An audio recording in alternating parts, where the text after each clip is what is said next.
ખેડૂતો સાવધાન, ખાતરનો ઉપયોગ કરતા પહેલા કાળજી રાખવી ખૂબ જ જરૂરી થઈ ગઈ છે, કારણ કે મહેસાણા જિલ્લામાં છેલ્લા 2 વર્ષમાં ખાતરના 37 નમૂના અપ્રમાણિત સાબિત થયા છે.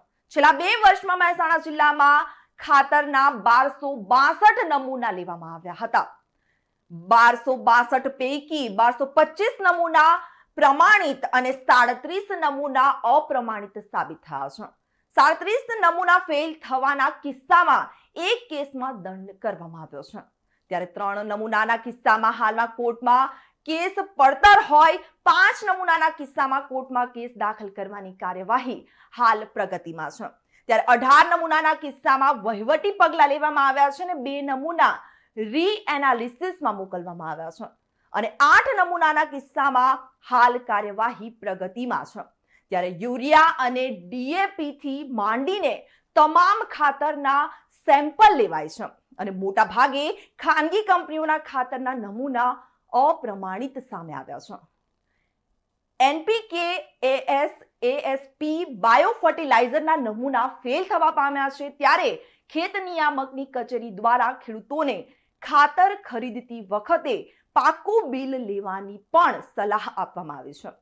મહેસાણા જિલ્લામાં રાસાયણિક ખાતર તેમજ અન્ય ઓર્ગેનિક ખાતર ખેડૂતો વાપરી રહ્યા છે. ખેડૂતોને ગુણવત્તાયુક્ત ખાતર મળે તે માટે ગુણવત્તા તંત્ર દ્વારા પગલાં પણ લેવામાં આવી રહ્યા છે. ખાસ કરીને ખાતર વિક્રેતાઓના ત્યાં સતત મોનિટરિંગ કરી અને સેમ્પલિંગ પણ કરવામાં આવે છે.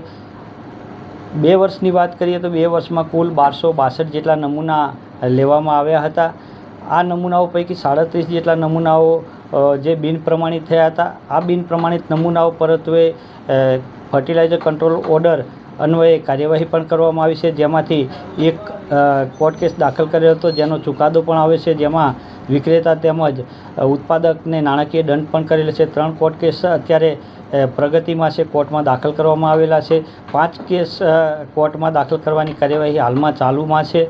18માં આપણે વહીવટી પગલાં લેવામાં આવે છે, જેમાં ઉત્પાદક અને વિક્રેતાઓને ચેતવણીઓ પણ આપવામાં આવી છે. જે માઇનોર ના કારણે ફેલ થયા હોય, મોઇશ્ચર કન્ટેન્ટ અથવા પાર્ટિકલ સાઇઝ, આવા કિસ્સાઓમાં ચેતવણીઓ પણ આપવામાં આવેલી છે. 2 નમૂનામાં રીએનાલિસિસની કાર્યવાહી હાલમાં ચાલુ છે. રીએનાલિસિસ આપણે ભારત સરકારની લેબોરેટરીઓમાં થતું હોય છે, ત્યાંથી પરિણામ આવે એ પછી કાર્યવાહી કરવામાં આવશે.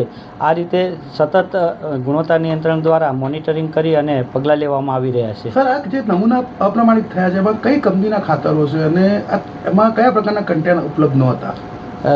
ફર્ટિલાઇઝર કંટ્રોલ ઓર્ડર હેઠળ વિવિધ પ્રકારના ખાતરો વિતરિત થતા હોય છે, જેમાં ખાસ કરીને આપણે સબસિડાઇઝયુક્ત ખાતર urea, DAP, NPK, ammonium sulphate આવા ખાતરો હોય છે. સાથે સાથે બાયો ફર્ટિલાઇઝર એટલે કે પ્રવાહી જૈવિક ખાતરો પણ હોય છે અને ઓર્ગેનિક ફર્ટિલાઇઝર એટલે કે આપણે સેન્દ્રિય ખાતરો પણ સમાવિષ્ટ થતા હોય છે અને માઇક્રોરાઇઝા જેવા પણ ખાતરો આમાં સમાવિષ્ટ થતા હોય છે. આવા વિવિધ પ્રકારના ખાતરો લીધેલા હતા, જેમાં સબસિડાઇઝયુક્ત ખાતરોના સેમ્પલ ઓછા પ્રમાણમાં ફેલ થયેલા છે, કારણ કે એ સ્ટાન્ડર્ડ કંપનીઓના જ ખાતરો હોય છે. ઘણી વખત બાયો ફર્ટિલાઇઝર કે એવા ખાતરો હોય છે જેમાં બેક્ટેરિયાના પ્રમાણના કારણે ફેલ થતા હોય છે, એટલે પૂરતા પ્રમાણમાં બેક્ટેરિયા જળવાય એ પણ જરૂરી હોતું હોય છે. ખેડૂતોએ ખાતર ખરીદી વખતે ધ્યાન રાખવું જ જોઈએ.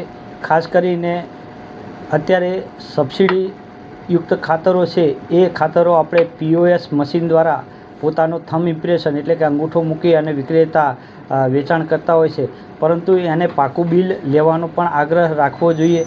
ખાસ કરીને એના કન્ટેન્ટ પણ જોવા જોઈએ અને સારી કંપનીનું જે રિઝલ્ટ આપતું હોય એવા ખાતરોનો ઉપયોગ કરવો જોઈએ, પણ પાકું બિલ લેવાનું અવશ્ય ખેડૂતોએ કાળજી રાખવી જોઈએ.